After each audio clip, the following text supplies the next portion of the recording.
My name is Audrey Wilson, 34 years old, and until last Monday, I was the marketing director at Preston & Shaw, one of the most prestigious firms in Connecticut. When they laid me off, citing budget cuts despite my stellar performance, I said nothing about the tech company I secretly owned or the beach house in my name. That same night, my father, Henry, looked me straight in the eyes and said, "Pack your bags. Failures don't belong here." Then my husband Richard spit on me before walking out with his mistress. I never imagined losing everything in 24 hours, but what happened next changed everything.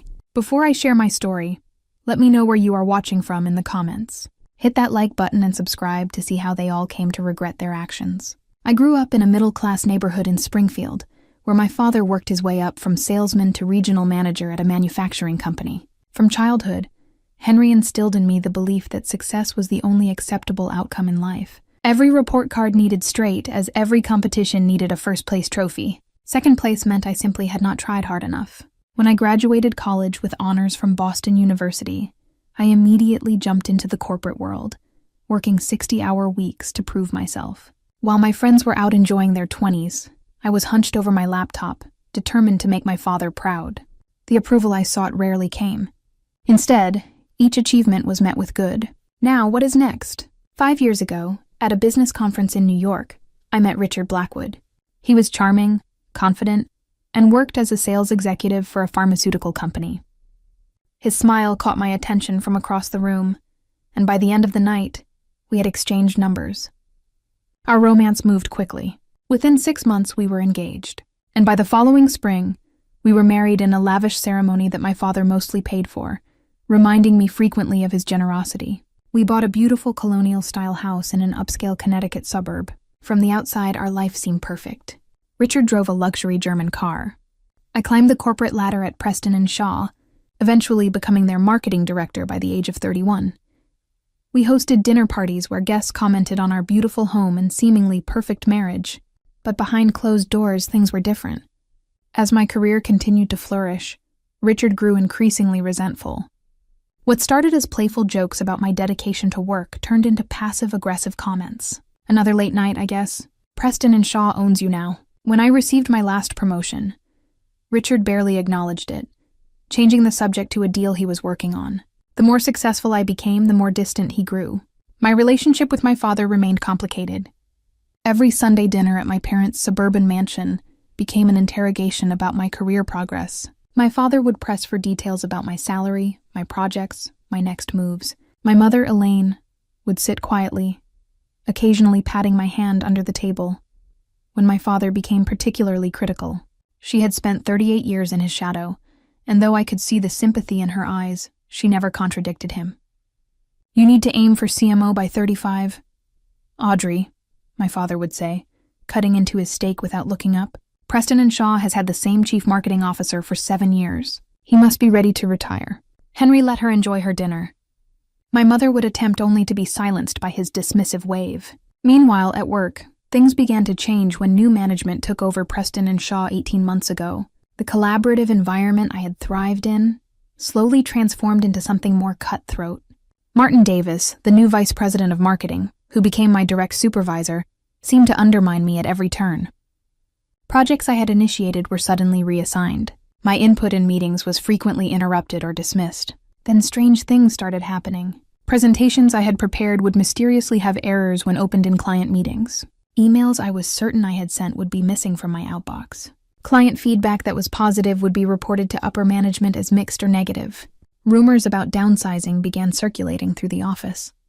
Several longtime employees from other departments were let go, always with the same explanation: budget cuts. Susan Parker, my colleague from the creative team, warned me during a coffee break. "They are pushing out the old guard, Audrey," she whispered. "Anyone who was here before the new management is at risk. They want their own people." What no one at work or in my family knew was that 3 years ago, my grandfather had left me a surprising inheritance. We had been close throughout my childhood, and he had secretly invested in technology stocks that performed extremely well. The inheritance came with a letter that read, "Audrey, always have your own safety net. Independence is the greatest form of security." Taking his advice to heart, I used part of the inheritance to purchase a beautiful beach house in Rhode Island, putting it solely in my name. I also invested in a promising startup tech company called Horizon Digital. What began as a small investment grew substantially as the company flourished, eventually giving me a significant ownership stake. I kept these financial decisions private. Richard had made comments whenever I made independent choices, suggesting that marriages should not have secrets. My father would have insisted I invest the money according to his advice, or criticized me for not using it to move into a more prestigious neighborhood. The beach house became my secret sanctuary, a place I visited occasionally under the guise of work retreats or girls' weekends. My financial independence remained my closely guarded secret, a safety net I never thought I would need to use. But as my work environment grew increasingly hostile and my marriage more strained, I found myself thinking about that beach house more and more often. I never imagined how quickly things would unravel, or how soon I would need that safety net my grandfather had encouraged me to create. Monday mornings at Preston and Shaw typically began with department meetings, and this particular Monday seemed no different. I arrived early as usual, preparing notes for my presentation on the quarterly marketing strategy. The conference room gradually filled with my team members, but I noticed several unfamiliar faces from human resources among them, including Pamela Winters, the HR director who rarely attended our meetings. Martin Davis entered last, avoiding eye contact with me as he took his seat at the head of the table. Before I could begin my presentation, he cleared his throat. "Before we start, I have an announcement," Martin said, his voice unnaturally formal. "As part of our ongoing restructuring, we are making changes to the marketing department effective immediately." My stomach tightened as every eye in the room turned toward me. "Audrey Wilson will be leaving Preston and Shaw today. We thank her for her contributions and wish her the best in future endeavors." The room fell silent. My team members looked down at their notepads or stared at me with expressions ranging from shock to pity. I sat frozen, unable to process what was happening. "This is a joke, right?" I finally managed to say. "I assure you it is not Pamela from HR," interjected, sliding a folder across the table. "This contains information about your severance package and continuation of benefits. We will need you to clear out your personal items today. On what grounds am I being terminated?" I asked, my voice surprisingly steady, despite the hurricane of emotions inside me. "We are eliminating your position due to departmental restructuring," Pamela replied mechanically. "This is not a performance-based decision." That was a lie, and everyone in the room knew it. I had consistently exceeded my targets, brought in major clients, and received excellent reviews until Martin took over. "Security will assist you in gathering your belongings," Pamela continued. "Company policy for director-level departures." The humiliation of being escorted out by security burned through me as I packed up my office under the watchful eye of a guard named Thomas, who apologetically stood by the door. My family photos, industry awards, and the small plant I had kept alive for 5 years all went into a cardboard box. When I tried to access my computer to save personal contacts, I discovered my login had already been deactivated. My files, including personal photos and documents, were now inaccessible. They had clearly planned this well in advance.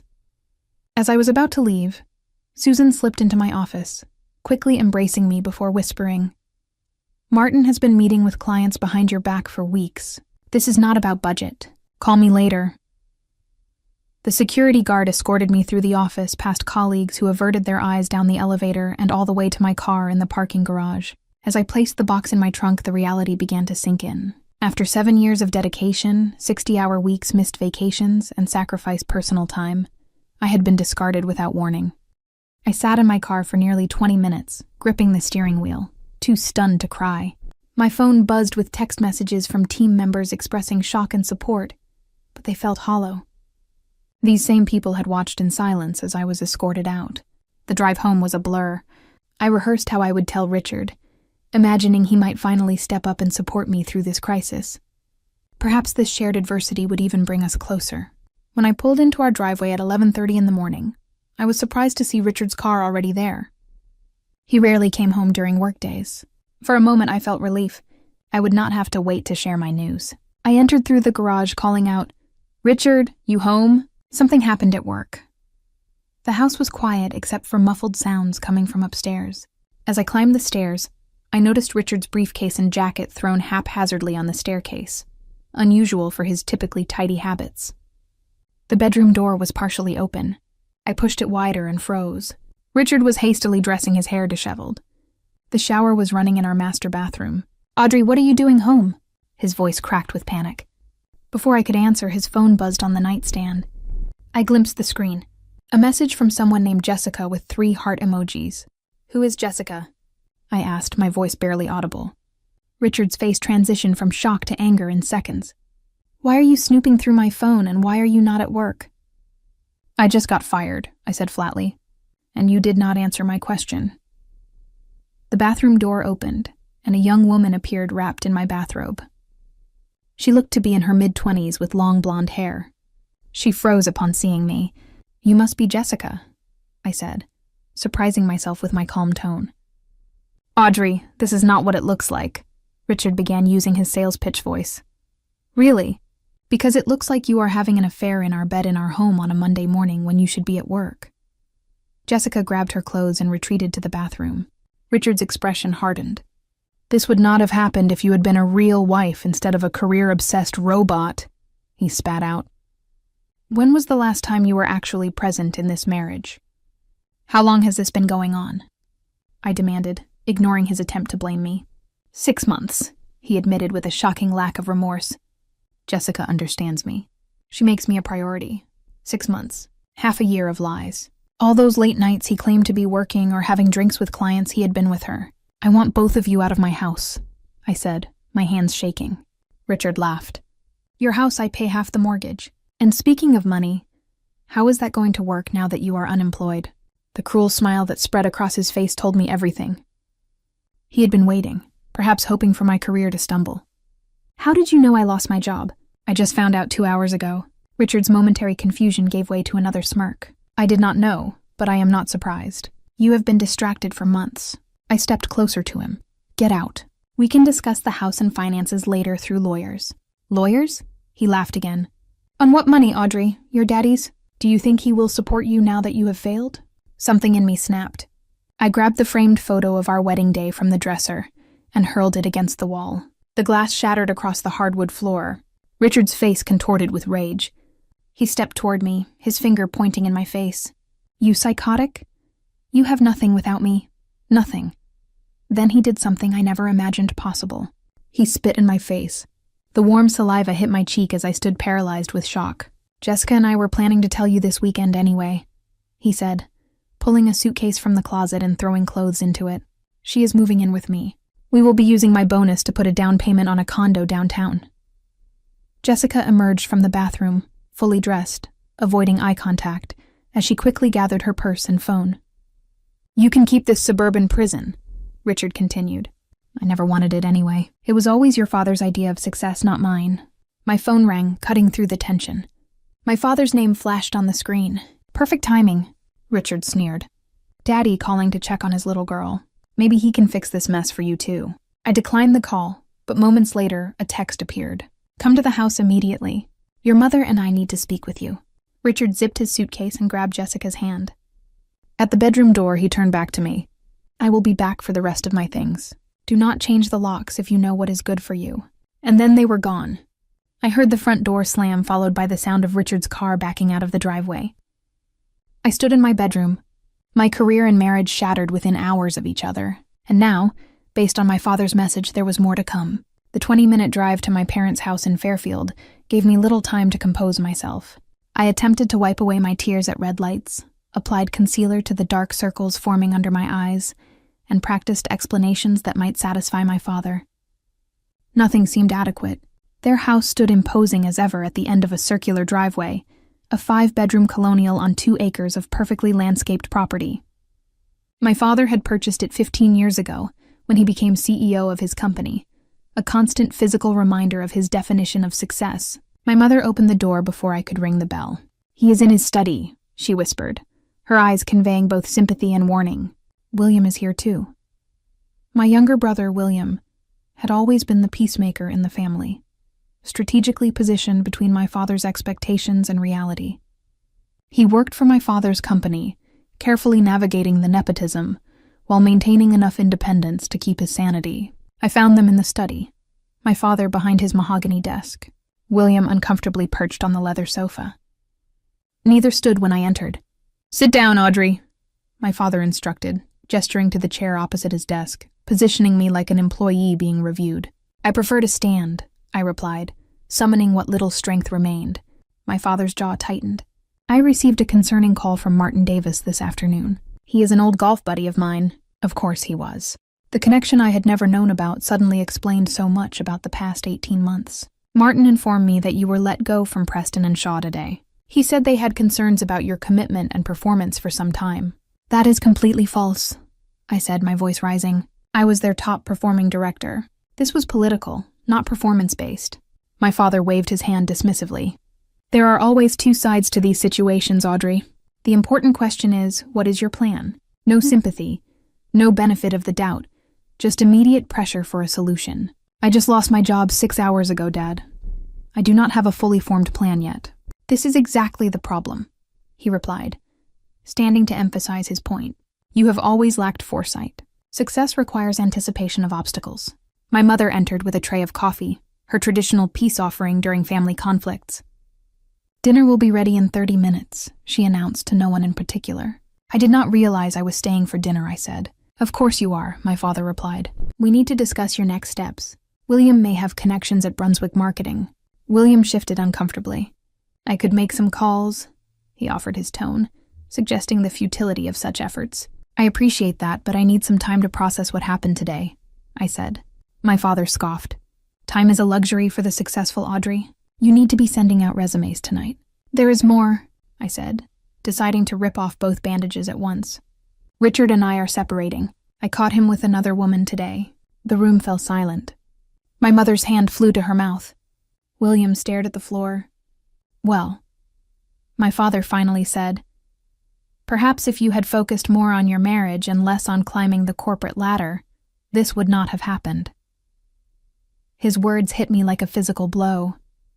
Are you actually blaming me for Richard's affair? Henry, my mother interjected. That is not fair. Life is not fair, Elaine, he snapped. And Audrey needs to hear the truth. You pushed for that promotion last year despite Richard's concerns about your hours. You insisted on taking that business trip to London when you should have been at his company dinner. Actions have consequences. I could not believe what I was hearing. Richard has been cheating for 6 months with a woman from his office. How exactly is that my fault? Men have needs, Audrey, my father replied, as if explaining something to a child. When wives become too independent, too career-focused, men often seek validation elsewhere. That is disgusting, I whispered. It is reality, he countered. Now you have lost both your job and your marriage in the same day.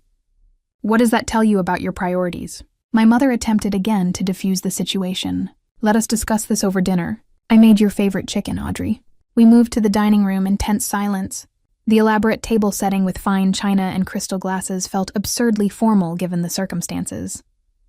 I spoke with Richard this afternoon, my father announced as we took our seats. The revelation stunned me. You what? He called me very upset. He said, You threw things and became hysterical when he suggested a separation. He was in our bed with another woman, I exclaimed, and he did not suggest a separation. He spit in my face and walked out with her. That does not sound like Richard, my father replied calmly. He has always been level-headed. I am sure you are exaggerating. Why would I make that up? I demanded. Because you are emotional right now, he said. Richard mentioned you have been unstable lately, possibly due to work stress. My brother finally spoke up. Dad, maybe we should hear Audrey's side fully before jumping to conclusions. My father ignored him. Richard also mentioned financial concerns now that you are unemployed. He worried about your spending habits. I laughed bitterly. My spending habits. Richard bought a $40,000 watch last month. He leases a new car every 2 years. Nevertheless, my father continued, you need to consider your financial situation seriously. Your mother and I cannot support poor decisions. I have not asked for your support, I said quietly. Not yet, he replied. But without a job and with a divorce looming, it is only a matter of time. I put down my fork, my appetite completely gone. I will figure this out on my own. How your skill set is specific to a company that just fired you. Your industry is small and word travels fast. Martin mentioned they might provide a reference if you leave quietly, but that goodwill has an expiration date. I have savings, I said, though the joint account Richard and I shared was likely already emptied. Enough for a mortgage, lawyers, and living expenses for how long? 3 months? 6. My father shook his head. This is why I always told you to plan for worst-case scenarios, Henry, my mother said softly. Perhaps now is not the time for lectures. Then when Elaine, after she has bankrupted herself, after she has damaged her reputation beyond repair, he turned back to me.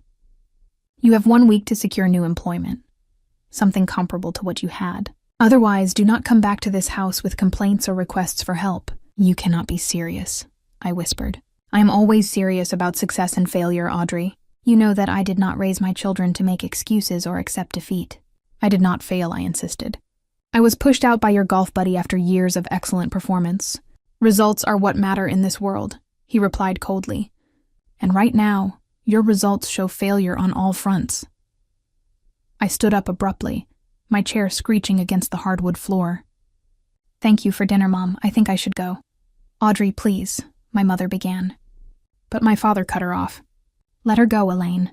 Perhaps some time alone will help her reflect on her choices. As I grabbed my purse and headed for the door, my father called after me.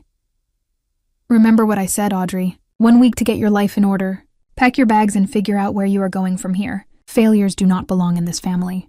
The drive away from my parents' house was a blur of tears and anger. I had lost my job, discovered my husband's infidelity, and been rejected by my family all in a single day. I had nowhere to go, no one to turn to, and no idea what tomorrow would bring. The Harborview Hotel was not particularly luxurious, but it was clean and anonymous.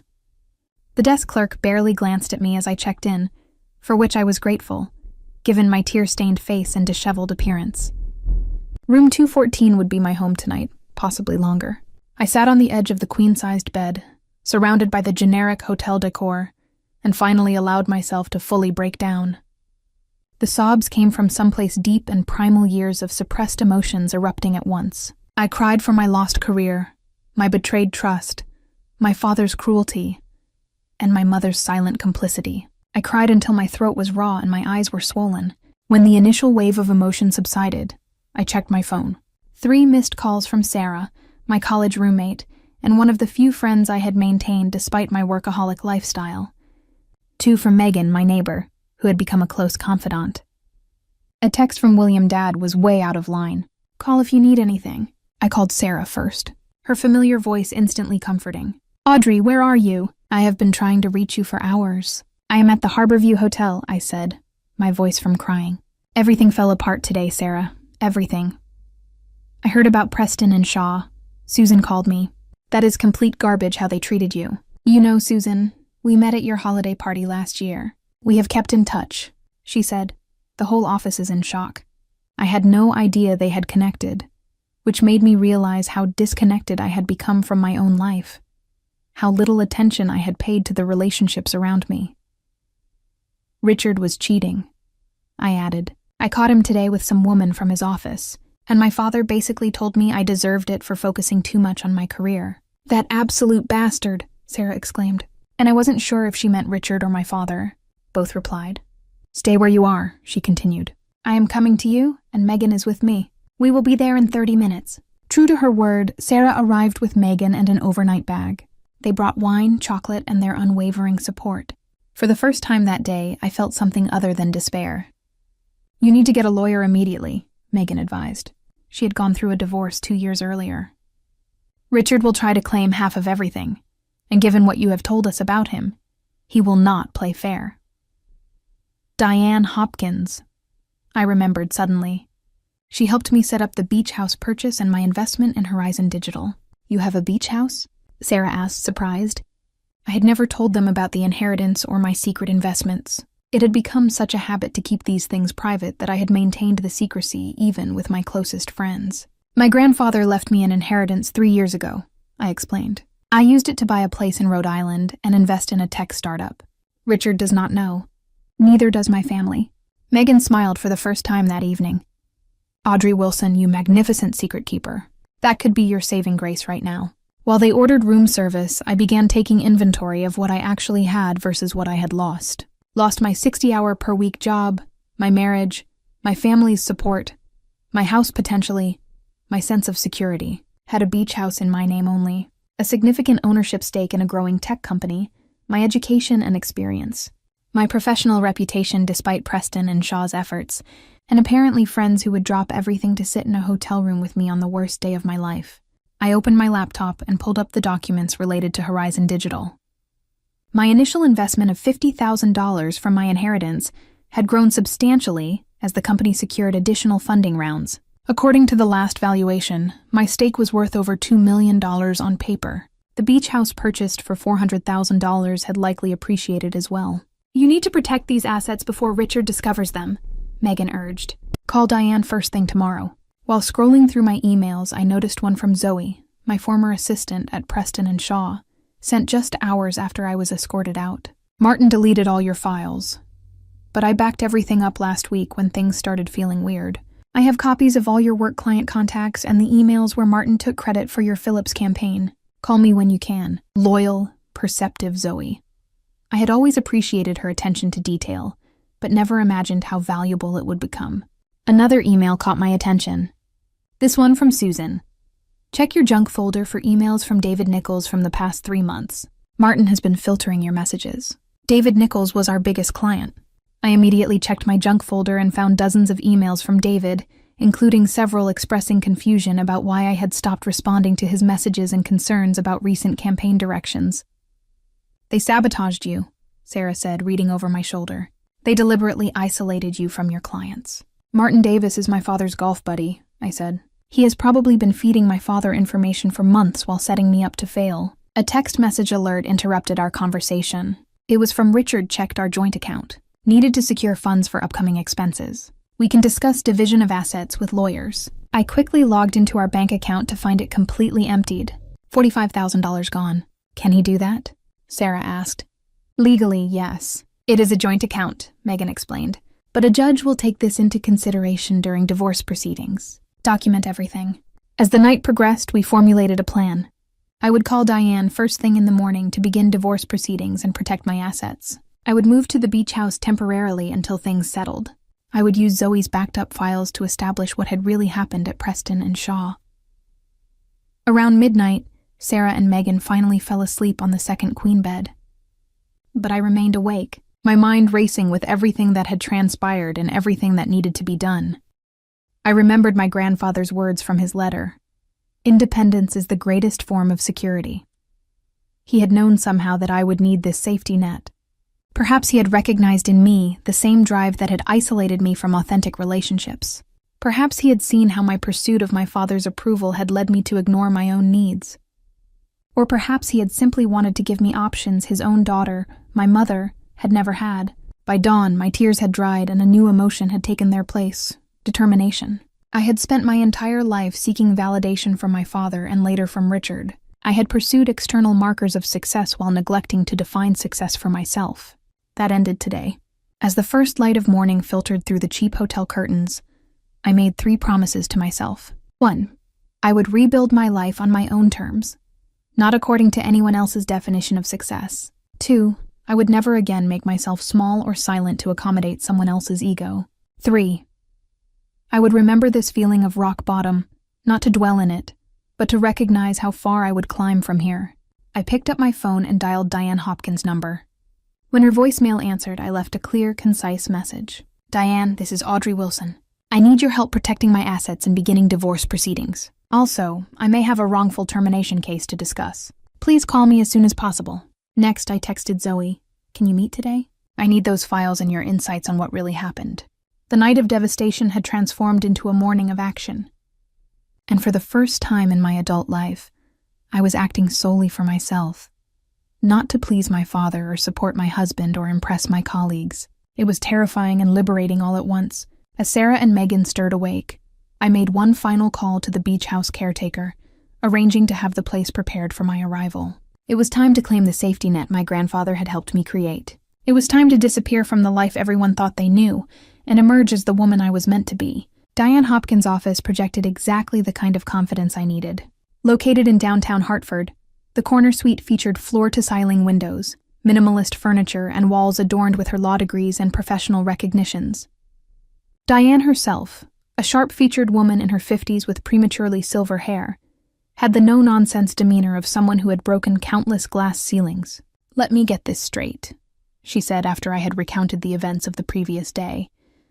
In the span of 24 hours, you were terminated from your position, discovered your husband's infidelity, and were essentially disowned by your father.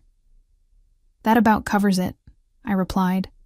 And your husband has emptied your joint account of $45,000. Yes, but he is unaware of your ownership of the beach property in Rhode Island, or your stake in Horizon Digital. Correct. Those were purchased with my inheritance and kept separate. Diane smiled for the first time. Then we are starting from a much better position than most of my clients.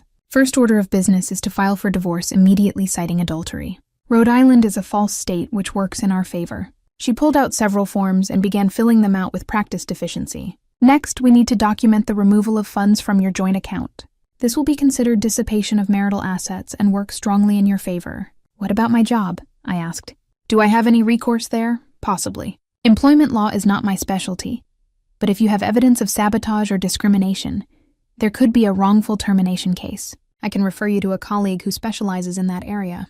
By the end of our 2-hour meeting, we had drafted divorce papers, documented the emptied bank account, and created a strategy for protecting my separate assets. Diane also advised me to relocate to the beach house immediately. Rhode Island residency will simplify the divorce proceedings, she explained. And frankly, it puts physical distance between you and the people who have betrayed you. As I left her office, I felt the first stirrings of control returning. The next stop was the beach house, a place that had previously been just an occasional retreat, but would now become my sanctuary. The property sat on a small bluff overlooking the Atlantic, a modern 2-bedroom structure with walls of glass facing the ocean. The caretaker, Mr. Jennings, had prepared it as requested, stocking the refrigerator and airing out rooms that had been closed for months. "Will you be staying long this time, Miss Wilson?" he asked as he handed me the keys. "Indefinitely," I replied. "This is home now." That afternoon, I met Zoe at a coffee shop halfway between Connecticut and Rhode Island. She arrived with an external hard drive containing all my work files, client communications, and evidence of the sabotage that had been occurring. Martin had it redirect all emails from top clients to himself starting 3 months ago, she explained.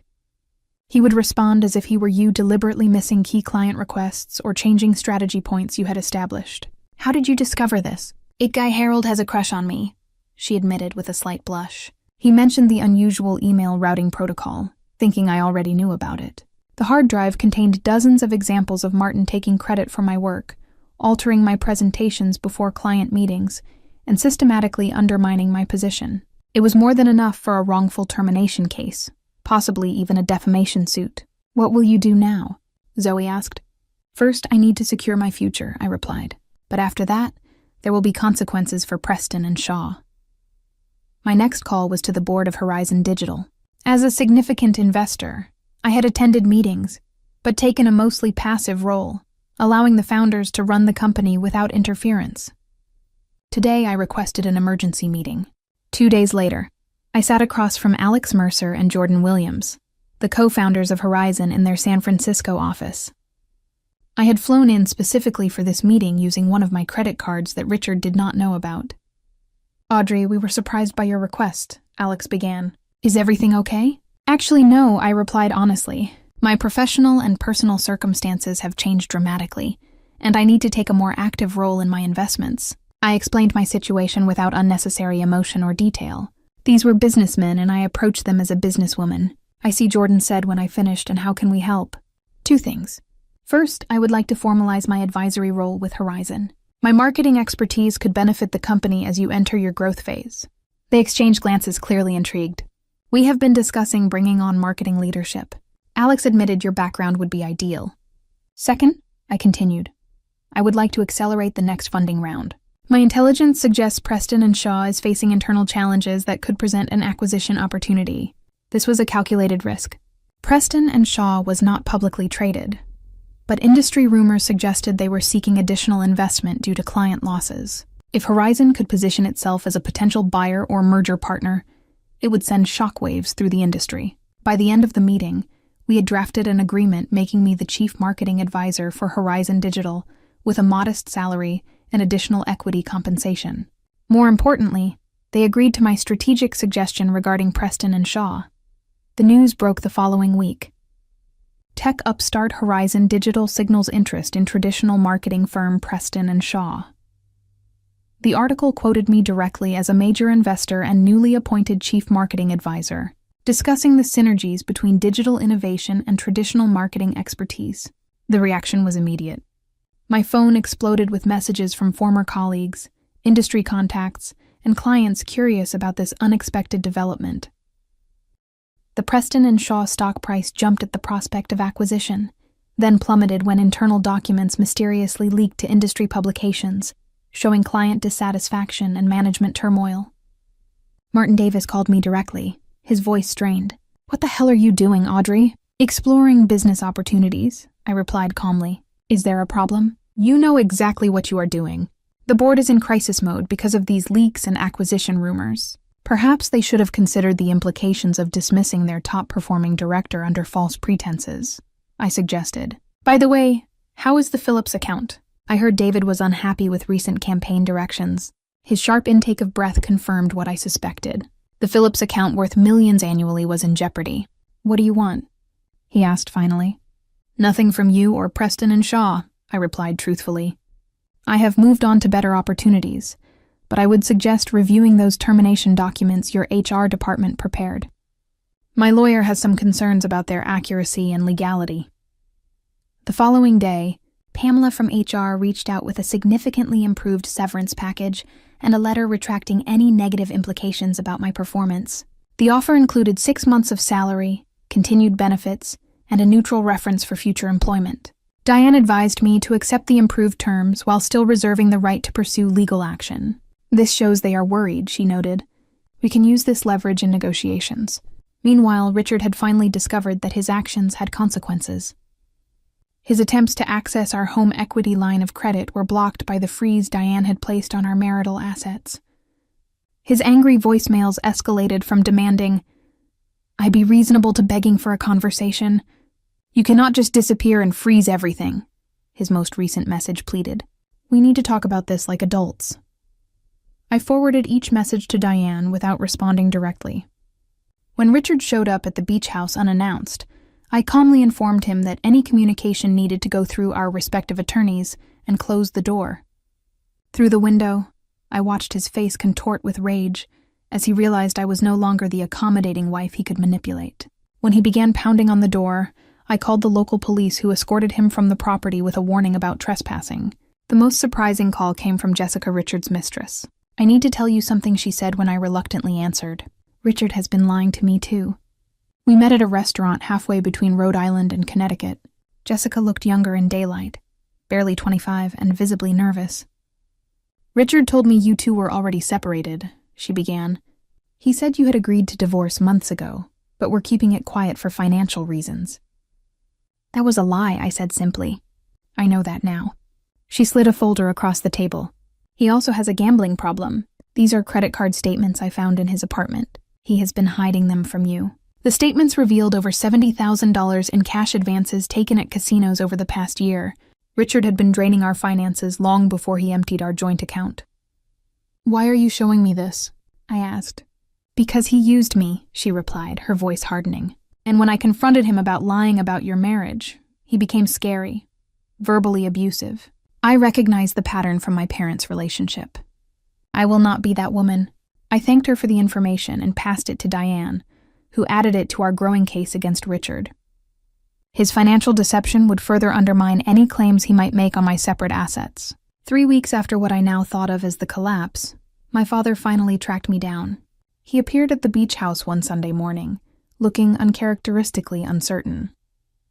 "Your mother is worried about you," he said when I opened the door, unable to admit his own concern. "I am fine," I replied, not inviting him in. "You have not been returning our calls. I have been busy rebuilding the life that collapsed while you were golfing with Martin Davis." His eyes widened slightly. "You know about that?" "I know a lot of things now that I did not know a month ago," I said. "Like how my own father undermined my career by feeding information to my boss, or how quickly he would believe the worst about his daughter without hearing her side." "That is not fair, Audrey. I simply had concerns about your work-life balance." "No, you had concerns about losing control. You always have. You controlled Mom her entire life, and when I started building my own success, you could not handle it. He flinched as if I had struck him.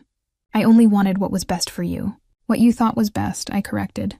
"But you never asked what I wanted or needed. And when everything fell apart, you blamed me rather than offering support." "I was trying to motivate you," he insisted, "to push you to bounce back quickly by telling me failures do not belong in this family, by taking Richard's side without question."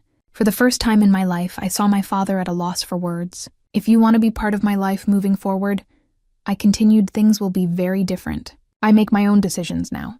I define my own success, and I do not tolerate disrespect, not even from you." I closed the door gently but firmly, leaving him standing on my porch with the sound of waves crashing behind him.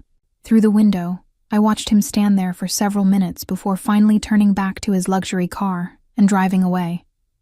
That afternoon, I received a text from my mother. "I am proud of you more than you know." It was the most independent statement I had ever heard from her. My strategic comeback was well underway. With secure housing, new professional opportunities, and legal protections in place, I was no longer in crisis mode. Now I could focus on the longer-term reshaping of my life. And perhaps most satisfyingly, watching those who had underestimated me face the consequences of their actions. 6 weeks after the collapse, I stood on the deck of my beach house, coffee in hand, watching the sunrise over the Atlantic. These quiet morning moments had become my daily ritual, a time to reflect on how dramatically my life had transformed. My phone buzzed with a news alert. Preston and Shaw stocks plummet amid client exodus and executive shakeup. I smiled as I opened the article to find exactly what I had anticipated.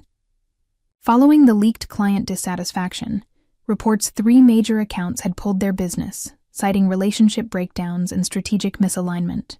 The Phillips account, worth $7 million annually, had been the first to go. The article continued, "In a stunning development, Vice President of Marketing Martin Davis and several senior executives have been removed by the board of directors following an internal investigation into client management practices. Potential ethical violations. Justice had a particular sweetness when it arrived through natural consequences rather than direct action." I had not leaked those client reports, though I certainly knew who had. Zoe, with her quiet efficiency and surprising network of allies within Preston and Shaw, had simply ensured that truth found its way to the appropriate channels. My phone rang, displaying Susan's name. "Have you seen the news?" she asked without preamble. "Just reading it now," I replied. "How are things inside?" "Chaos," she said, not bothering to hide her satisfaction. "The board brought in auditors who discovered Martin had been falsifying client feedback reports for months. They also found evidence he had been redirecting your emails and taking credit for your strategies. And Pamela from HR resigned yesterday. Apparently, she was warned about potential legal exposure for her role in your termination." The conversation shifted to Susan's own situation. She had been offered a promotion to fill the leadership vacuum, but was considering other options. "Actually," she ventured, "I was wondering about opportunities at Horizon Digital. Their marketing approach is fascinating." This was the 3rd such inquiry I had received from former colleagues in the past week. I promised to make an introduction to the hiring team, though I recused myself from direct involvement to avoid any appearance of poaching. My consulting business, Wilson Strategic Communications, had launched 2 weeks earlier and already secured 3 clients, including David Nichols, who had been eager to work with me directly after the Preston and Shaw debacle. The beach house's 2nd bedroom had been converted into a functional home office, and I had hired a virtual assistant to manage scheduling and administration. Later that morning, Diane called with updates on the divorce proceedings. "Richard's lawyer reached out about settlement," she reported. "They are suddenly very eager to resolve this quickly." "Why the change?" I asked, though I had my suspicions. "It seems those gambling debts were just the tip of the iceberg. Richard borrowed money from some unsavory characters. He needs cash, and he needs it soon. How much does he want? That is the interesting part. He is offering to sign away all claims to your separate assets, and the house in exchange for $50,000 in debt forgiveness." It was a surprisingly reasonable offer, considering Richard could have dragged out the proceedings for years, demanding half of everything despite his infidelity. "What is your advice?" I asked. "Take it," Diane said without hesitation. "This is a clean break at minimal cost. We have him over a barrel and he knows it." I agreed to the terms, feeling an odd mix of relief and sadness. Despite everything, finalizing the end of my marriage still carried emotional weight. That evening, I signed the settlement papers Diane had couriered over. By next week, my divorce would be final, just 2 months after discovering Richard's betrayal. The following day brought another unexpected visitor to my door. Jessica stood on my porch looking uncomfortable but determined. "I am sorry to bother you," she began, "but I thought you should know Richard has been telling people you forced him into an unfair settlement." "That does not surprise me," I replied, finding I no longer cared about Richard's narratives. "I told him to stop," she continued. "We had a huge fight about it. He got physical." I noticed then the fading bruise near her eye, partially concealed by makeup. "Are you okay? Do you need help?" She shook her head. "I am staying with my sister now, but I wanted you to know. I filed a police report, and I saved the text where he admitted what he did to you, how he planned it with your father's help." "My father?" I asked, suddenly alert. "Richard said your dad had been feeding him information about your work troubles for months. They discussed how to handle you when the inevitable breakdown happened." She pulled out her phone, showing me text exchanges that confirmed this conspiracy. "May I have copies of these?" I asked, my voice steady despite the renewed sense of betrayal. "That is why I came," she replied. "I thought you deserved to know the truth." After she left, I forwarded the text to Diane with a simple message. FYI, no action needed. The revelation about my father's deeper involvement hurt, but it no longer had power over me. I had already begun the process of redefining that relationship on my terms. Speaking of my father, he had made 3 attempts to see me since his first visit. Each time I had declined, stating I needed more time. His most recent message had shown the first signs of genuine reflection. "I may have been wrong about some things. When you are ready to talk, I will listen more and lecture less." It was progress, however small. My mother had been more direct in her communication, calling weekly with updates about her life and asking thoughtful questions about mine. She had even mentioned taking a part-time job at the local library, something my father had previously discouraged. "Henry does not like it," she admitted during our last call, but I told him it was not up for discussion.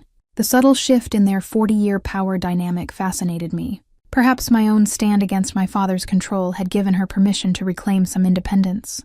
My brother William had become an unexpected ally, visiting the beach house twice and calling regularly. During his last visit, he had confessed his own frustrations with our father's management style at the company. "I've been thinking about other opportunities," he admitted. "Watching you rebuild so quickly has been inspiring." 7 weeks after the collapse, I received an email from Jackson Reynolds, the CEO of Preston & Shaw. "I owe you an apology," it began. "Recent investigations have revealed the extent of the misconduct that led to your departure. I was misled by people I trusted, and I failed to perform due diligence before approving your termination." The email continued with an offer to return to Preston & Shaw as chief marketing officer with a substantial salary, increase and reporting directly to him. 3 months earlier, this would have seemed like the ultimate vindication. Now it felt like a step backward. My response was polite but firm. "Thank you for recognizing the situation and for your offer. At this time, I am committed to my role with Horizon Digital and my consulting practice. I wish Preston & Shaw success in rebuilding client trust." That same week, Richard made one last desperate attempt to alter our divorce settlement, claiming he had been under duress when he agreed to the terms. The judge, reviewing the evidence of his infidelity, financial deception, and gambling debts, dismissed his petition and finalized the divorce with the original settlement intact. As I approached the 2-month mark of my new life, I decided to host a small gathering at the beach house. Sarah, Megan, Zoe, Susan, and a few other women who had supported me through the transition came for a weekend of relaxation and celebration. To Audrey, Sarah toasted as we sat on the deck watching the sunset, who lost everything and found herself. The women cheered, and for the first time since the collapse, I felt truly celebratory. The justice I had received had not come through vengeance or direct retaliation, but through standing firmly in my truth and allowing natural consequences to unfold. Martin had lost his position due to his own ethical violations. Richard had destroyed his reputation and finances through his own deception and addiction. My father was slowly recognizing the cost of his controlling behavior as both his children established boundaries, and his wife asserted independence, and I had discovered that losing what I thought was everything had actually freed me to create something more authentic and fulfilling. The justice served was not just about others facing consequences, but about me finally claiming the life I deserved. 1 year after what I now simply call the transformation, rather than the collapse, I stood in the newly renovated living room of my beach house, surrounded by friends celebrating my 35th birthday. The changes in the physical space mirrored my personal evolution. Walls that once held generic artwork now featured vibrant paintings by local artists. Furniture chosen for functionality had been replaced by pieces that brought me joy. Large windows that had previously been partially obscured by heavy drapes now stood open to the ocean view, filling the space with natural light. My professional life had similarly transformed. Wilson's Strategic Communications had grown from a one-woman consultancy to a boutique firm with 5 employees and a prestigious client roster. My advisory role with Horizon Digital had expanded, and the company had indeed acquired portions of Preston and Shaw in a strategic partnership that industry publications called revolutionary speech called Sarah raising her glass. The small gathering of friends turned expectantly toward me. A year ago, I would have prepared detailed remarks for this moment. I began with a smile. I would have rehearsed in front of a mirror and timed myself to ensure I did not take up too much space or attention, knowing laughter rippled through the room. Today, I am going to speak from the heart, which is a skill I have been practicing this year. When my life imploded 12 months ago, I thought I had lost everything. My career, my marriage, my family relationships, my sense of identity, all gone within 24 hours. I paused, looking around at the supportive faces surrounding me. What I did not realize then was that I had been living in a beautiful cage, one partially constructed by others, but maintained by me. Losing those external structures forced me to confront the uncomfortable question: who am I when all the labels and roles are stripped away? The room had grown quiet, friends leaning forward slightly.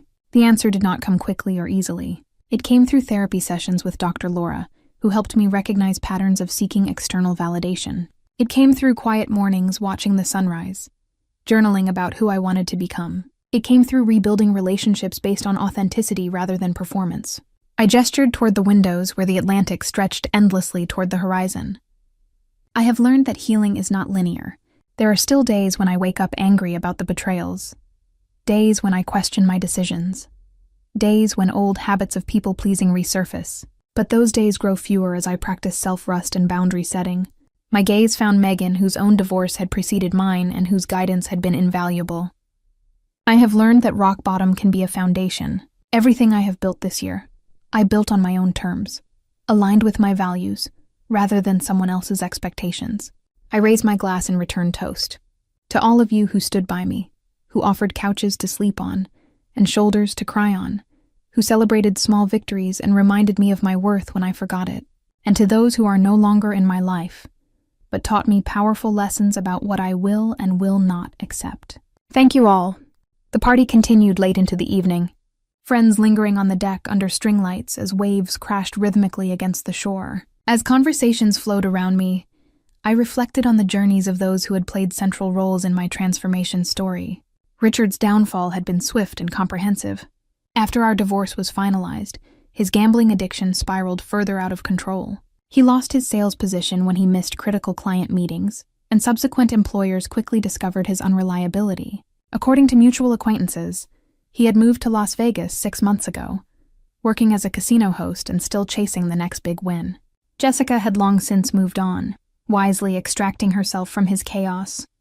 The knowledge of his decline brought me no joy, only a distant sadness for the man I had once loved, and the demons he could not overcome. I had forgiven him, not for his benefit, but for my own peace of mind. Carrying anger toward him only gave him continued power over my emotional state. My father's journey had been more complex.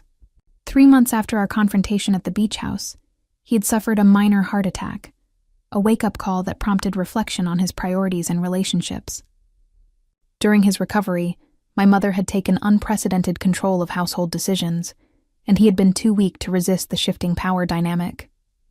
By the time he regained his physical strength, the emotional landscape of their marriage had permanently changed. My mother continued working at the library, joined a book club, and reconnected with old friends, all without seeking his approval. Our reconciliation began with a handwritten letter he sent 6 months ago, acknowledging his controlling behavior and expressing genuine regret for his response to my crisis. I measured success by external achievements rather than character and happiness, he wrote.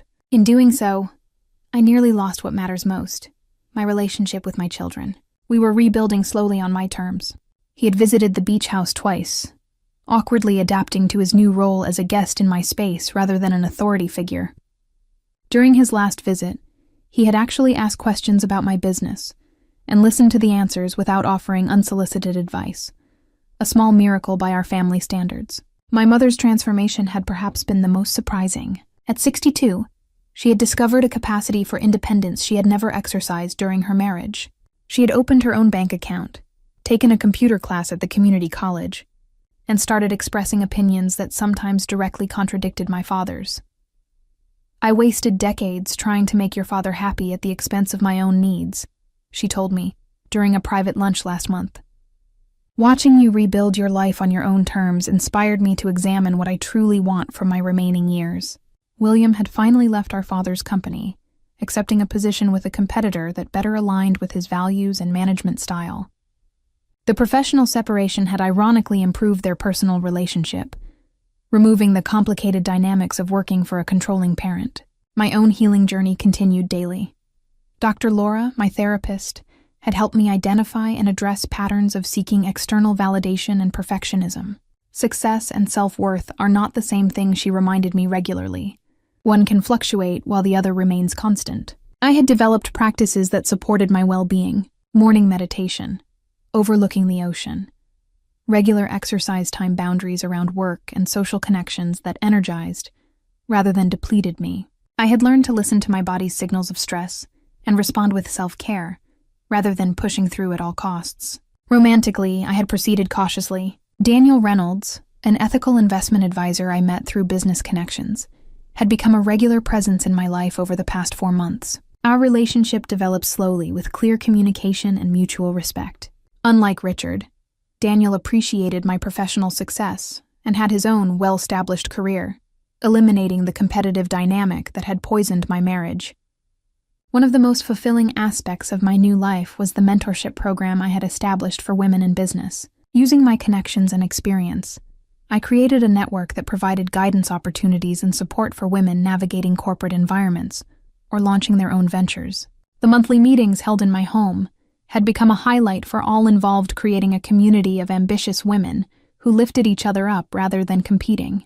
3 months ago, while organizing old papers, I discovered another letter from my grandfather, tucked into a book he had given me years earlier. Audreyette read, "The true measure of success is not what you accumulate, but who you become in the process. Choose growth over comfort, authenticity over approval, and freedom over security when necessary. These choices will serve you well in difficult times." His wisdom, reaching across time and circumstance, had brought me to tears. I had visited his grave the following weekend, placing fresh flowers and silently thanking him for the foresight that had provided not just financial security, but philosophical guidance when I needed it most. As the birthday celebration wound down and friends began departing with warm hugs and promises to meet again, soon I walked alone to the edge of my property where wooden steps led down to the beach. The night air carried a slight chill, and the moon cast a silver path across the dark water. In this quiet moment, I reflected on the profound lessons of the past year. True security comes from within, not from external sources like relationships, jobs, or family approval. Crisis reveals character both in yourself and in those around you. Rebuilding requires equal parts forgiveness and boundaries, releasing the past while protecting your future. Success defined by others is a moving target you can never quite reach. Success defined by alignment with your values brings lasting fulfillment. The greatest freedom comes from owning your story completely, the painful chapters as well as the triumphant ones. As I turned back toward my home, lights glowing warmly against the night sky, I felt a deep sense of gratitude for the collapse that had forced me to rebuild on a stronger foundation. The path had been painful, but necessary, leading me to a life that was authentically mine, in a way my previous existence had never been. The transformation was ongoing, a daily choice to live according to my truth, rather than others' expectations. But standing here 1 year after the darkest day of my life, I could honestly say I would not change what happened. Every loss had created space for something more genuine to grow in its place. Have you ever experienced a moment when losing what you thought you needed actually led to gaining what you truly deserved? I would love to hear your stories of unexpected transformation in the comments below. If this journey resonated with you, please hit the like button and subscribe to hear more authentic stories of resilience and growth. And if you know someone who might need to hear this message today, share this video as a reminder that sometimes our greatest challenges lead to our most meaningful transformations. Thank you for being part of my journey. And remember that your story is still being written with every plot twist, an opportunity for a more authentic life. Music.